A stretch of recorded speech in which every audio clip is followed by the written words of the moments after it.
Ендеше дауыс естілді ма? Енді естілді ма сіздерге? Мен микрофонды ала салдым. Естілді ма енді? Естілді ма? Мүлдем естілмейді? Неғып? Естілмеді ма?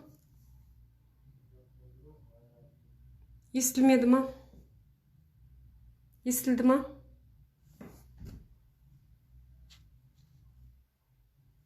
Естілді. Неге микрофоным естілмей тұр?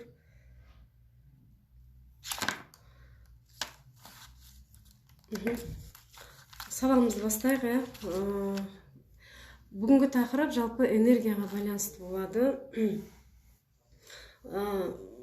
Негізі курсты бастаған кезде мен осы көбіне басында энергиямызды кішкене дұрыстап алып, энергиямызды жақсы жаққа бағыттап, сол жағынан бастап едік. Бұл жолы сәл басқаша басталды. Бұл жолы мимен жұмыс басталып кетті, бірден энергияға мән бермей кеттік. Бірақ бір есте сақтайтын нәрсе, адам қаншалықты миын өзгертеді, қаншалықты әрекетін өзгерткенімен, егер біздің энергиямыз өзгермесе, біз өзгермейміз. Біздің басқа адамдармен байланыстырып тұрған энергиямыз өзгермесе, біздің өміріміз өзгермейді. Түсінесіздер ма?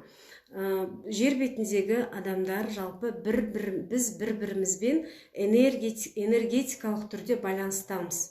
Энергиялық түрде байланыстамыз. Жақындарыңызбен, отбасымызбен, тіпті біздің өзіміз, мысалы біздің топ бар, біздің өзіміз бір-бірімізден осы отырған кездің өзінде бізде энергетикалық байланыстар болады. Егер біздің арамызда осы чатта бір кісінің көңіл күйі түсіп, бір кісінің жолы болмай, бір кісі бір жаман ойларға беріліп жүретін болса, оның өзі бізге әсер етеді, энергетикалық түрде әсер етеді. Яғни біз энергиялық түрде өте қатты бір-бірімізбен байланыстамыз. Осыны еске сақтап алыңыздар, Бүгін энергияға байланысты тақырыптар болады. Біз көбіне, осы жерде МКТ өткен кісілер бар ма? МКТ өткен кісілер. Менің кемелденген тұлғам курсын өткен кісілер бар ма? Бар болса, плюс қоя кетіңіздер, Бүгін мен осы тақырыпқа тереңірек тоқталғым келіп отыр, энергия тақырыбына. Біз көбіне адамдар, басқа адамдармен қарым-қатынас құру барысында не істейміз? Арамызда белгілі бір энергетикалық жол салып аламыз, Энергетикалық жол салып аламыз, және сол салып алған жолдың негізінде, Жансара ханым, өте қуаныштымын, онда сіз мені түсінесіз, Салып алған жолдың негізінде біз сол күйде өмір сүреміз. Яғни бір адаммен ұрыстық па, бітті. Сол ұрыстың негізінде өмір сүреміз, бітті. Басқа энергия құру деген нәрсе біздің ойымызға келмейді. Себебі біздің ойымыз, тәніміз не істейді? Біздің ойымыз, тәніміз тек қана материалға бағытталады, материяға бағытталған. МКТ өткен кісілер түсінеді деген ойдамын, материяға бағытталып тұрады, ұдайы. Энергияға бірақ біз мән бермейміз. Энергия біз үшін өте маңызды. Сонымен, біздің санамызды, көбіне біздің ойымызды және санамызды алып тастайтын, біздің ойымызды бағыттап кететін нәрселер не? Соған тоқталайық. Ол біздің сыртқы орта. Сыртқы ортада қандай жағдай болады? Сыртқы ортада күнделікті біздің жұмыс, телефон, телевизор, түрлі әңгімелер, түрлі сыртқы ортадағы қарым-қатынас, яғни біздің көп назарымызды алады екен, Көп назарымызды алғаннан кейін біз адам баласы көбіне біздің ішкі күйімізді жөндеуге не істейді? Бізде күш қалмай алады. Ішкі күйімізден энергия жасап, басқа адам болуға, басқа нәрсе жасауға бізде күш қуат қалмай жатады. Сол сыртқы ортадан, материалды ортадан шаршаған кезде миымыз не істейді? Басқа жаққа кетіп қалғысы келеді, басқа нәрсе іздейді. Ана адамдарды кінәлай бастап, біздің энергетикалық тесіктеріміз соратын білесіздер ғой, өттігі. Сол нәрселерге жүгініп кетеді. Түсінесіздер ма? Яғни сыртқы материалдық жағдайлардан қашу үшін біз орын ауыстыру арқылы біз қашып құтылып кете аламыз деп ойлаймыз. Бірақ шын мәнісінде біздің ішкі күйіміз өзгермей, ішкі энергиямыз өзгермей, ішкі түп санамыз өзгермей, біздің сыртқы ортамыз бәрібір өзгермейді. Қанша орын ауыстырсақ та, қанша басқа жаққа кетіп жатсақ та, басқа адаммен байланысты үзіп жатсақ та, егер біздің ішкі күйіміз дұрыс емес па, онда ол басқа жаққа барған кезде не істейді? Еселене түседі. Біздің мәселеміз одан да көп еселене түседі. Бұл нені білдіреді? Бұл, яғни біз адам баласы жан сақтау күйінде өмір сүреміз көбіне, жан сақтау күйінде өмір сүргеннен кейін адам баласы өзіне ыңғайлы, жан сақтауға ыңғайлы нәрселерді іздеп жүреді. Яғни ұйқысына ыңғайлы, отырғанына ыңғайлы, шай ішкеніне ыңғайлы деген сияқты қандай жер материалды тұрғыда іздеп жүреді, қандай жер оған ыңғайлы материалды тұрғыда, оның көз алдында шаблондар бар ғой, ойында шаблондар бар, сол шаблондарға сүйену негізінде сол ыңғайлыны іздеп жүреді. Ол ойлайды, сол шаблонға сүйену арқылы адам ойлайды, менде мынандай болса, менде мынандай бостандық болса, болмаса менде мынандай дүние болса, болмаса менде мынандай көлік болса, болмаса менде мынандай бір нәрсе болса деген әңгімеді. Менің санам өзгеріп кетер еді, менің жағдайым өзгеріп кетсе, менің бүкіл мен көңіл күйім өзгеріп кетер еді деген ойда жүреді. Бұл не? Бұл әрине жақсы өмір, жақсы жағдай бізді жақсы деңгейге көтереді. Біздің тәніміздің, былайша айтқанда, қалауын белгілі бір мөлшерге дейін орындайды.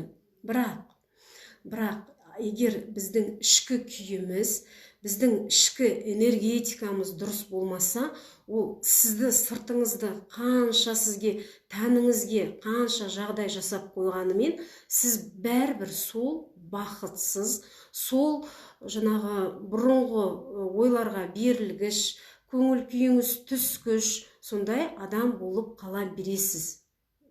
Адам баласы біз сондай болып қала береміз. Түсінікті ма сіздерге? Айтып отырғаным. Мен қарапайым тілде айтып отырмын да, кішкене ғылыми емес, кішкене қарапайым тілде жеткізгім келіп отыр. Негізі бұны ғылыми түрде де Ахметбек ағай жақсы айтады. Егер сол МКТ-ға қатысқан кісілер болса, яғни мидағы нейрондар, нейропептидтер дейді ғой, солар нейрондық байланыстар құрастыра береді. Бір жағдайдан екінші жағдай, яғни бізге иллюзия дейді ғой, иллюзия біздің миымызға жасап бергенде, біздің миымызда бір иллюзиялар бар. Біз мысалы бітеміз, бізге жұмысымыз ұнамайды, бізге бастығымыз ұнамайды да, біз бітеміз. Менің бастығым өзгерсе, бастығымның мінезі өзгеріп кетсе, маған бұл жұмыс ұнап кетер еді. Вот иллюзия да. Ол бастығыңыздың мінезі ешқашанда өзгермейді. Бірақ сіз өмір бойы адам баласы сол иллюзиямен өмір сүреді. Болмаса былай, менің күйеуімнің мінезі өзгеріп кетсе, маған жақсы болар еді. Болмаса бүйтеді, менің туыстарымның мінезі өзгеріп кетсе, менің анамның мінезі өзгерсе, менің қарым-қатынасқа байланысты, біреулер өзгерген кезде мен өзгерер едім деген әңгіме ғой, былайша айтқанда. Яғни біреудің өзгергенін күту арқылы өзіңді өзгеремін деп ойлау. Бұл не? Бұл иллюзия. Түсініңіздер ма? Жазып отырсыздар ма? Ұмытып қаласыздар. өте күрделі тақырып. Мен айтып отырғаным оңай емес. Эго қабылдай бермейді. Өйткені біздің эго былай жақсы көріп қалған ғой, мә сенде бәрі болады. Мынандай нәрсе қазір бізде қоғамда мынандай нәрселер таралған ғой, көз алдыңа елестет. Болмаса мынандай как сказать, мысалы былай өмір сүру, бүйтіп жүру керек, мынау инстаграмдағы шаблон өмірлер, вот сондайға үйреніп қалғанда енді бақытты өмір сүруді біз материалдық өмірмен байланыстырамыз, адам баласы. Сондайғымен біз сондайда айтсам, мысалы мен қазір сіздерге айтсам да, сен ертең көп ақшаң болады, бүгін осы сөздерді 1000 рет айт, 10 рет айт десем да, сіздің санаңыз не істейді? Қуанар еді. Қуанады да, адамдар қазір сөйтіп айтып жүр ғой, қазір визуализация жасап, аффирмация айтып, ақша жөнінде бөлек тақырып болады негізі. Просто мен сіздерге салыстырмалы түрде айтып отырмын да, иллюзияға берілмеу керек, достар. Мен иллюзиядан өткен адаммын. Мен өзімді айтайын да. Мен иллюзиядан өткен, мен олардың бәрін жасағам. Түсінесіздер ма? Иллюзияны көбірек ойлаған сайын, иллюзиямен өмір сүрген сайын, менде басқа өмір болады. Мен қазіргі өмірім быт-шыт, мен қазіргі айналам қоршап тұрған адамдарым жаман, тағы немене, маған мынау ұнамайды, анау ұнамайды деген сайын сіздің өміріңіз жеңілдемейді. Сіздің өміріңізге бір өзгерістер келмейді, қайта не істейді? Қайтадан аурулықтар келе береді да. Себебі ол не? Ол энергия. Сізден шығып жатқан энергия дұрыс емес, және сіз ол жаман энергияны шығарған сайын кванттық әлем не істейді? Жаман энергияны тартады. Жаман ойды тартады. Сіз біреуді зеркальный нейрон дейді ғой, сіз мысалы бір адамды жаман көмекші отыра айттым. Егер сіз бір адамды жаман көресіз, мысалы да, бір адам сізге ұнамайды, осының мінезін ай, осақ өстіп сөйлей береді. Яғни ол не? Зеркальный нейрон. Сіздің өзіңізде сол нәрсе тұрда, айна шағылысып тұрда, ол сәулелер энергетикалық түрде шағылысады ол. Сөйтеді ол ана адамға жетеді, сізде екеуі шағылысып соғысады да, былайша айтқанда. Сәулелердің шағылысуы. Ол жерде не істеу керек? Ол жерде жай ғана өзімізден шағылыспау үшін өзіміздің ішкі айнамызды, ішкі ойымызды түзету керек, жөндеу керек, энергиямызды дұрыстау керек, энергиямызды бақыттау керек. Түсінікті ма? Сұрақ бар ма? Қоя отырыңыздар. Қай жер түсініксіз болып жатыр?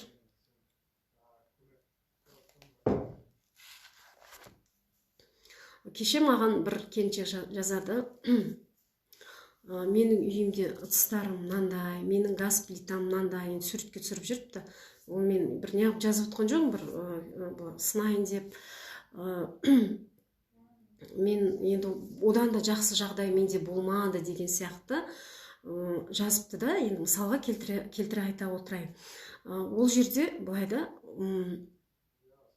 бұл жерде ол келіншек не істеп тұр? Ол келіншек өзінің ішінде өзі жаңа энергия жоқтықтың энергиясы болады ғой, жоқтық, жетіспеушілік энергиясын бөліп жатыр да.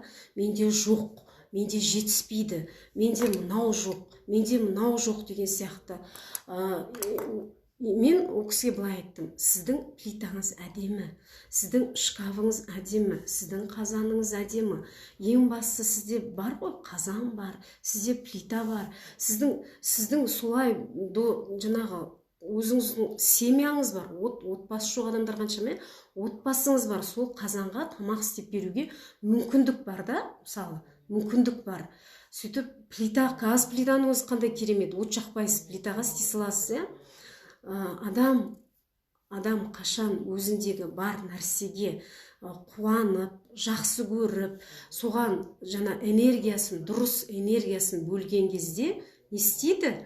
Бізге одан да жақсы энергия келеді. Жақсы энергия не істейді? Жақсы материалдық дүниені тартады. түсінікті ма сіздерге? Яғни біз жақсы энергия, жақсы ой ойласақ, ол бізге жақсы энергияны әкеледі. Жақсы энергия бізге жақсы материалдық, рухани көтерілген кезде адам энергиясы, ол материалдық түрде көтеріледі. Бәрі бір-бірімен байланысты. Мысалы, неге кедей адамдар кедейлене береді, және бай адамдар бай бола береді? Себеп не үшін? Себебі кедей адамның энергиясы сол жоқ, менде жоқ, жетіспейді ғой, менде бұл енді ақша тақырыбы, оны басқа күні өтеміз. Бай адамдардың энергиясы, олар бар, менде бар.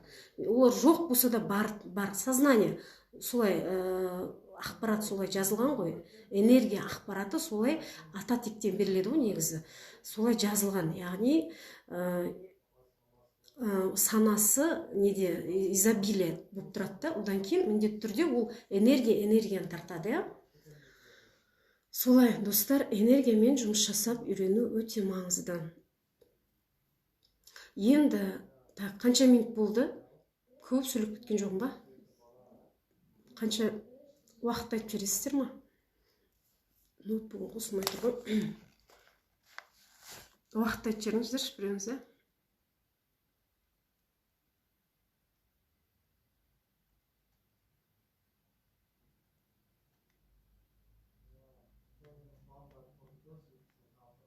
он 5 минут, как раз 5 минут уақытымыз бар, жақсы. Жақсы, ой, оған эмоцияны қосу керек. Эмоцияны қосқан кезде, достар, эмоция туралы негізі мен бұл жол тағы тоқталатын боламын.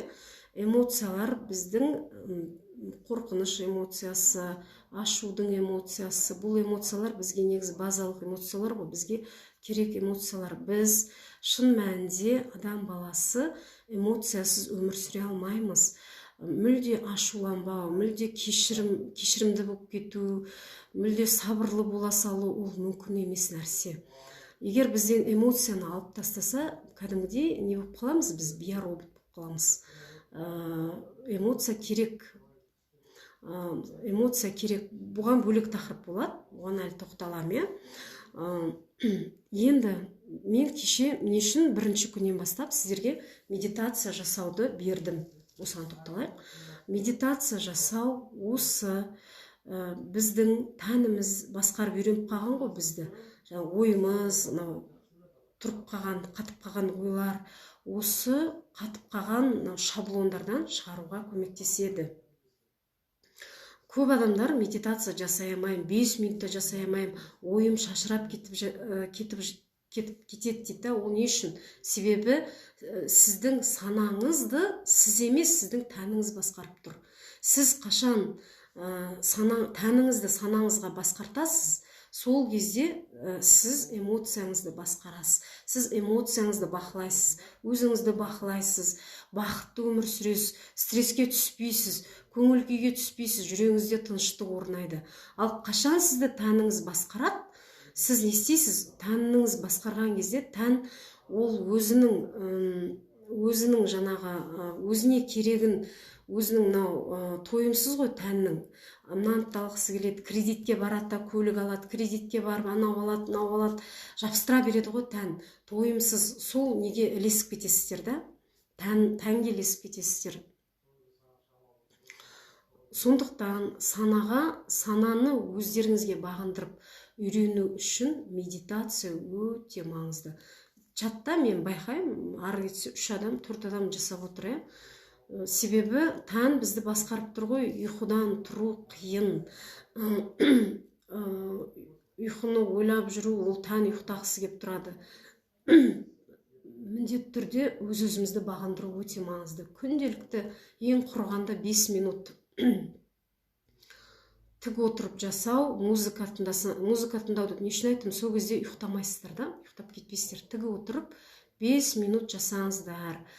Медитацияны бір апта үзбей жасасаңыздар, бойыңыздағы стресс, күйзеліс жайлап кете бастайды. ойыңызда тыныштық келе бастайды, энергияңыз тазалана бастайды. Түсінесіздер ма? Энергияларыңыз қап-қара болып тұрған. Бізде қазір бойымызда қанша қап-қара энергиялар өте көп. Кішкентай кезімізден қалып кеткен қорқыныш бар, білмеймін, біреуден қорлық, біреуден зорлық, білмеймін, біреу ұрысты кезінде, соның бәрі біздің бойымызда бір жерлерімізде зажим, блок болып тұр да.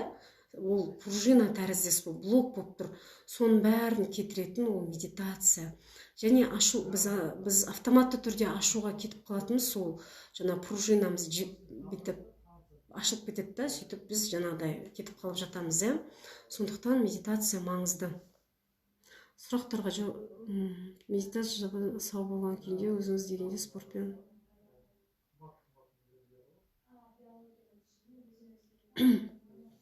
медитация жасау барысында дейді. Негізі медитация жасау алғашқы қадамда ешнәрсе елестетпеген дұрыс. Чернотаға кету керек, қараңғылыққа кету керек. Егер менде бар болса, менде болу керек, Джо Диспензаның семинарынан алғанбыз. Біз чернота деген медитацияның аудиосы бар. Еш нәрсе ойламайсыз, керек жоқ, сау күйіңізде елестетпей қойыңыз. Ол миға салмақ та, ол салмақ. Чернота тек қана жұлдыздардың арасында ұшып баратқан сәтіңізді елестетесіз. Сол ең тиімді тәсіл деп ойлаймын негізі көп адамға. Миды демалдырып үйрену. Медитация деген миды демалдырып үйрену, бойыңыздағы қап-қара болып қалған энергияларыңызды тазартуда. Бәрімізде энергия бар. Бәрімізде бір күнделікті бір жерден бір қалады, ол бәрібір болады адам болғаннан кейін. Медитация кезде солар WhatsApp чатқа егер сиса жіберем, симаса Telegram чатқа өзімнің нейропсихология деген чатқа жіберейін, енді әрқайсыға жеке-жеке жіберіп отқанғайсыз. Нейропсихология чатына жіберем, чернота деген аудио бар, мықты аудио. Мықты Джо Диспензаның тікелей өзінің Савченко деген аударған, Александр деген, миды демалдырып үйрену маңызды, достар. Миды демалдырып үйрену маңызды. Тән басқарып тұрғанда ми демалмайды. Ештеме ойламаймыз. Тек қана қараңғыға кіреміз, космосқа кіреміз, болды. Оны мен өзім ойым айтып отқан жоқ. Мен Диспензаның семинарына Мәскеуге барғамын, өзім естігемін. Ағай бәріміз бардық қой, сол кезде өзім кіргем сол неге медитацияға. Содан кейін өзім тәжірибеден өткеннен кейін айтып отырмын. Соны хотя бы жасау керек та. Ешнәрсе ойлап миларыңызға итак ашып жүрген миді одан сайын ашпай қойыңыздаршы. Бәрі жақсы болады деп ойлай беріңіздер, бірақ қорқып, бір светті өшірудің де қажеті жоқ, достар. Светті өшірсеңіздер қорқынышқа кіріп кетесіздер. Светті жағып алып, қара көлеңке, мынандай бір нелер болады ғой, мынандай лампалар болады, светодиодный, сондайды қосып қойып жасай беріңіздер. Егер қатты жарық сіздерге мешать етсе, қап-қараңғыда да жасаудың қажеті жоқ, ол қорқынышты қараңғыда жасау. Так, енді сонымен сабақтың қорытындысы. Біздің негізі ондай медитацияда бар, благодарность, әр денеміздің әр мүшесіне алғыс айту, әр центрге алғыс айту. Мысалы, көп адамдар, азамыз дейміз, азалмай жүреміз, болмаса не дейді, көп адамдар бір жетістікке жетем дейді, жете алмай жүреді. Не себеп деп ойлайсыздар? Оның бәрінің обновление кіріп кетті. Оның бәрінің әсері не себепті? Адам кейде бір нәрсені істей алмай кетеміз, бір жеткізбей кетеді, бір нәрсе, бір шаршап кетеміз. Оның түпкі себебі біз не істейміз? Біз алғыс айта алмаймыз. Біз алғыс айтып үйренбегенбіз. Біз өзімізге өзіміз алғыс айта алмаймыз. Өзімізді өзіміз мақтай алмаймыз. Өзімізді өзіміз жаңағы күнделікті өмірде мынаны өзімізге талап қоя алмаймыз. Мысалы, бүгін мынаны жасасаң, осылай болады деген сияқты. Біз көбіне не істейміз? Тәнге ілесіп кетеміз. Тәннің эмоциясы, уайым, кешегі күн, кешегі ойлар, кешегі стресс, сотка қазір біздің назарды көп алатын, энергияны көп алатын сотка, WhatsApp, гаджеттер. Осы нәрседен аулақ болып үйреніңіздер, өзімнің энергиямды алатын нәрсе болғаннан кейін айтып, сериал мен телевизор энергиямды алмайды. бұрын мен құтылып кеткем да. Сотка енді бәрімізде алады деп ойлаймын. Вот сотка, тағы не біздің энергиямызды алатын. Ал күнделікті біздің міндетті тірліктеріміз бар ғой, оны жасаймыз, онсыз болмайды ғой. Бірақ от энергия алатын нәрселерді азайтыңыздар. Энергияны құрдан құр сыртқа кетіре бермей, ішкі күйде сақтап үйрену маңызды.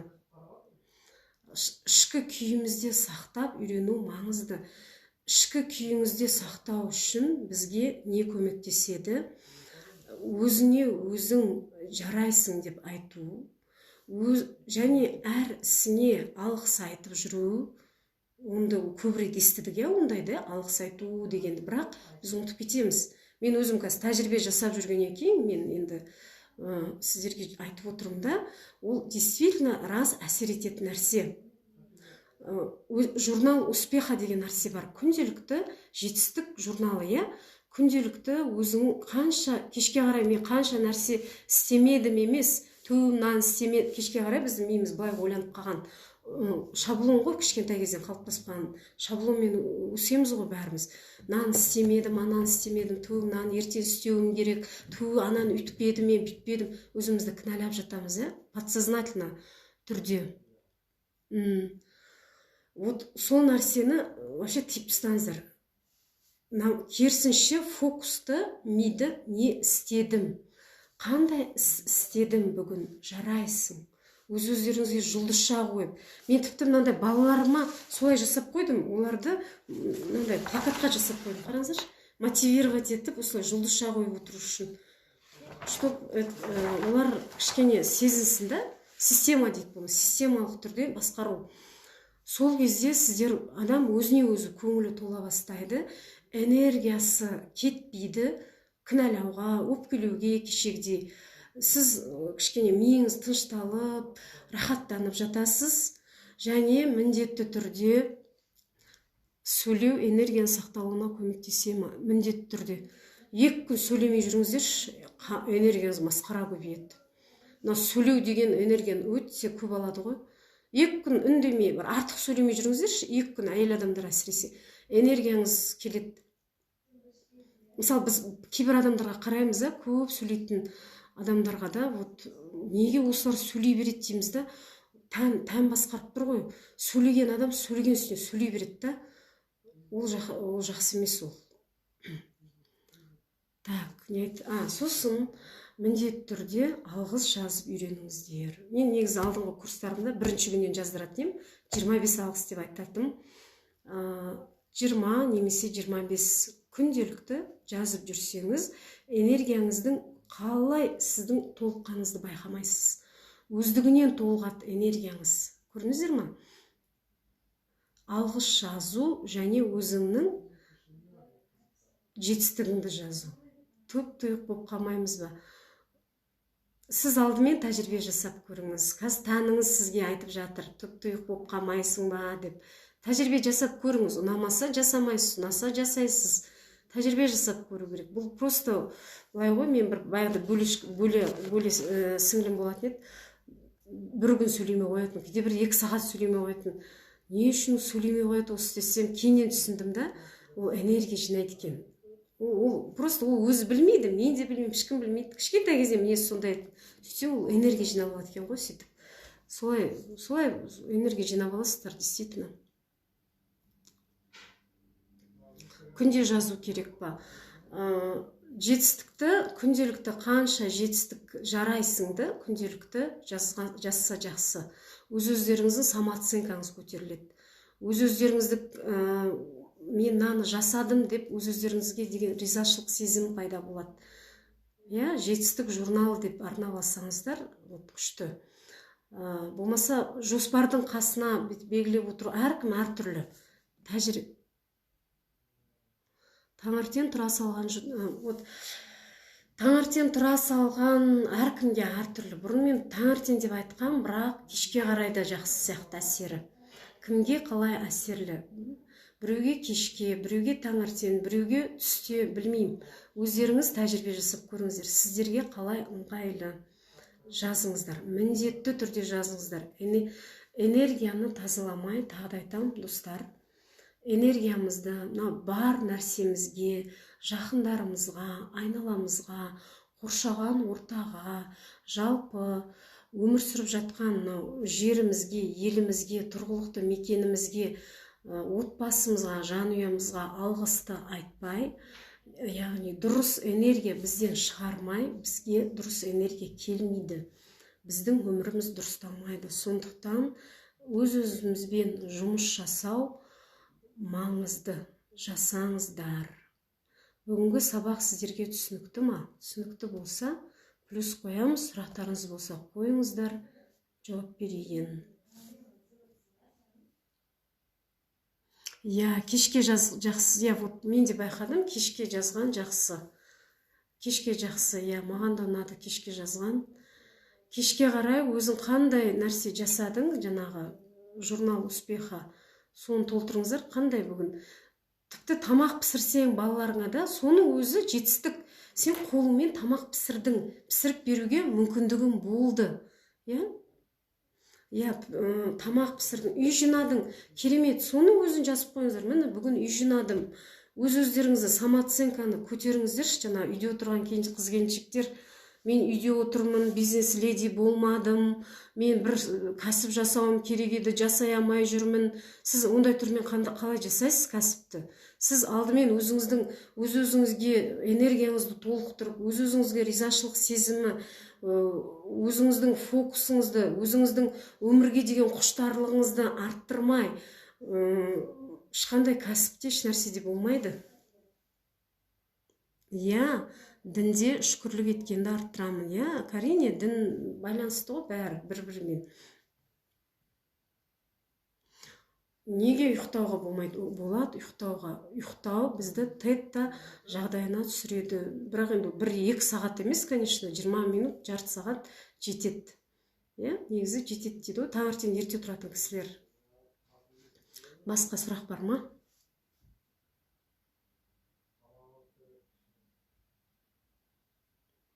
Сұрақ болса қойыңыздар бүгінгі сабаққа қатысты. Сонымен бүгінгі тапсырма сіздің энергияңызды алатын нәрселерді жазасыздар бүгін.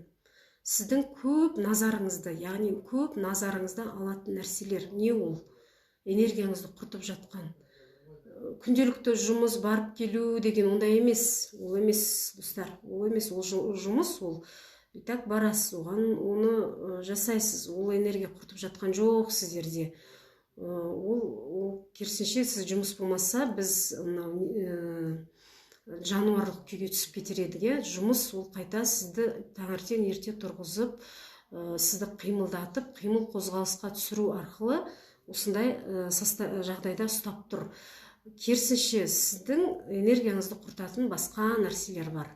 Соны анықтайсыздар. Ол эмоциялар, мен айтқам, эмоциялардың түрлері. Ол, айтып атырым, гаджеттер болуы мүмкін. Ол сізбен бір туыстарыңызбен ұзақ сөйлесуіңіз мүмкін, бір болмайтын әңгімелер айтып, бір сіңіліңіз болуы мүмкін, болмайтын әңгімелерді айтып, миыңызды ашытып, анау мұндай, мынау мұндай жамандап, тағы немене, осындай нәрселер энергияңызды материалды өмірде, эмоциядан бөлек материалды өмірде қандай нәрсе энергия құртып жатыр.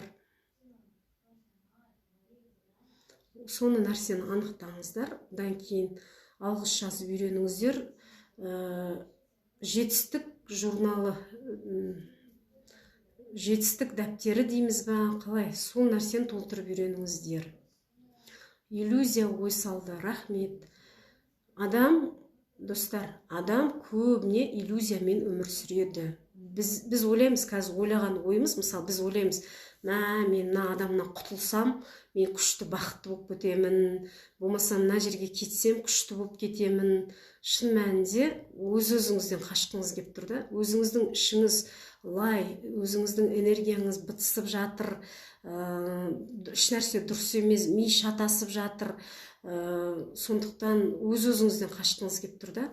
Ортадан қашып кеткенмен бәрі өзіңіз одан да үлкен проблемаға, одан да үлкен мәселеге тап боласыздар. Сондықтан алдымен өздеріңізбен жұмыс жасап үйреніңіздер. Зеркальный нейрон. Сонымен сабақты аяқтаймыз ба? Сұрақ бар ма? Бүгін ұзақ болып кетті ау деймін, иә?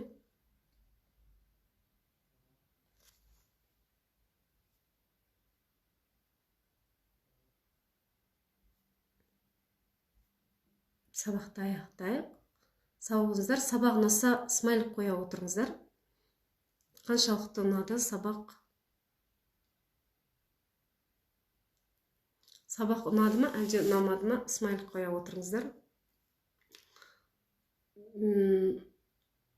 Мен қатысушыларына кері байланыс күтемін да, мынандай біреулер бір отзывтар жазып жатады, пікірлер ұнады деген кезде қуанып қаласың кәдімгі. Ал түк байланыс болмаса, әсіресе топта кәдімгідей көңіл күйім түседі. Ол да менің эгом ғой. Эгом ана естігісі келіп тұр да. Мен де адаммын деген сияқты ғой. Вот, мына жерден көшіп кетсем бәрі жақсы болады деп ойлаймын. Жақсы болмайды. Қашан сол жерге, сол тұрған мекеніңізге рахмет айтып, алғыс айтып, сол жерді қатты жақсы көріңізші. Сол кезде Алла тағала сізді өзі-ақ көшіріп жібереді. Сол кезде жақсы болады. Ал ана жеріңізді жеп көріп көшіп кеткенмен, одан да жаман жерге тап боласыз да. Иллюзиямен өмір сүріп жүрсіз. Түсінесіз бе? Мен де бұрын сөйтіп ойлайтын негізі. Ол иллюзия, да? Так, медитацияны дұрыс істемей жүрген сияқтымын. Достар, медитацияны дұрыс істемей жүрмін деп уайымдаудың қажеті жоқ. Күнделікті 5 минут, 10 минут жасағанның өзінде сіз назарыңызды бір нәрсеге шоғырландырасыз ғой. Содан кейін адамның бақылауы күшейеді. Өздеріңіз байқаңыздаршы. Дұрыс жасап жүрсің ба, дұрыс жасамай жүрсің ба, ода айырмашылығы жоқ. Бастысы сіздер жасап жүрсіздер. Осы нәрсе мен арнайы ғылыми түрде оқығам. Бастысы жасау, артынан сіздің назарыңыз күшейеді. Концентрация, внимание артады да, санаңыз неғыла бастайды. Ақ пен қараны ажырата бастайды да. Ненің иллюзия екенін бәрін ажырата бастайды. Жай. Өзі қызық жағдай болады. 2 апта үздіксіз жасаса, өздеріңіз көресіздер. Фук деп сана ашылады ғой кәдімгідей. Иллюзия жайлы чатқа аудио жіберіңізші тағы да. Жіберемін, иә? Бүгінгі сабақты, иә. Так, чатқа бүгін жіберетін нәрсем Джо Диспензаның Чернота деген аудиосын іздеп көрейін. Вот тынығып қалам, жасау керек тынығып қалсаңыз. Одан кейін аудиолар, одан кейін осы тапсырма. Сабақты аяқтайық, мұнда ұзақ болып кетті, иә? Сабақты аяқтаймыз. Сау болыңыздар. Чатта кездескенше.